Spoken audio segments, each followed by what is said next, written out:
what point should I give up? At what point should I go back to China? Whether it's worth it. Did you think about going home? Like, did it ever get like where, because it just sounds really difficult. Sounds difficult, but this is what people do in general. They try to survive. When I say we're going to talk about brain waste, you might think this is going to be a health story. It's not, but it is a term that is important when it comes to the health of our nation's economy. It's what you call the talents of highly skilled foreign workers who end up in low-skilled jobs. For example, architects, and they were doing cleaning.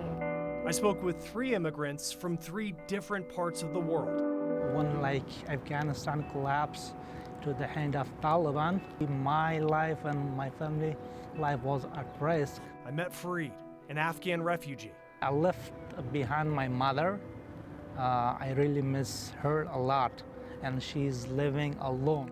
He brings to America a degree in business administration. I'm an accountant. He has more than a decade of experience in accounting. He managed the money for a U.S. government project at a major hydro dam in Afghanistan. Truly, it's quite difficult. The accounting job he's landed here is closer to entry level.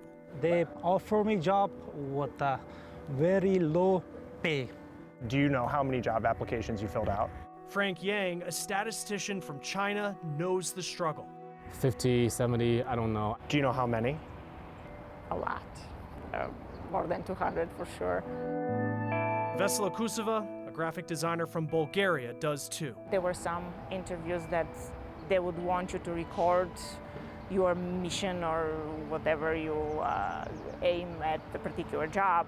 I usually disregarded those because I knew that they are going to discriminate against my accent immediately. Whether it be language barriers or the paperwork an employer must fill out for a work visa, Open-minded, patient. And both told me they've had to accept jobs they're overqualified for.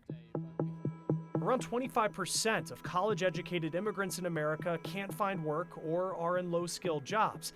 That's according to the Migration Policy Institute, a group founded in 2001 that did the first ever study looking into the financial cost of brain waste. Calling a friend, hey, I know a guy, weren't you saying at that thing that you needed somebody and I think you should meet this person, well, let's have coffee. Well, that doesn't exist if you're an immigrant or an international newcomer. Within the first 2 minutes of meeting Joe Simperman, Morning, Joe.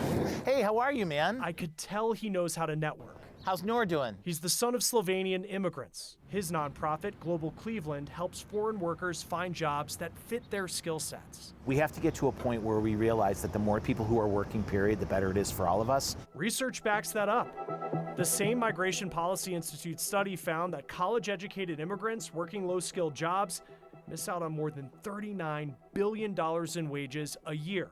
That means our federal, state, and local governments miss out on more than $10 billion in tax money. In this economy, we need all hands on deck. Joe would like to see an easier path for workers, like nurses, to get to work instead of having to start over in school because their foreign credentials aren't recognized here. We have to go back to that time as a society when this idea of the American dream was something that people came to from the outside as much as people who were born here were living. Efforts, he says, can help close an employment gap we've seen grow in the pandemic.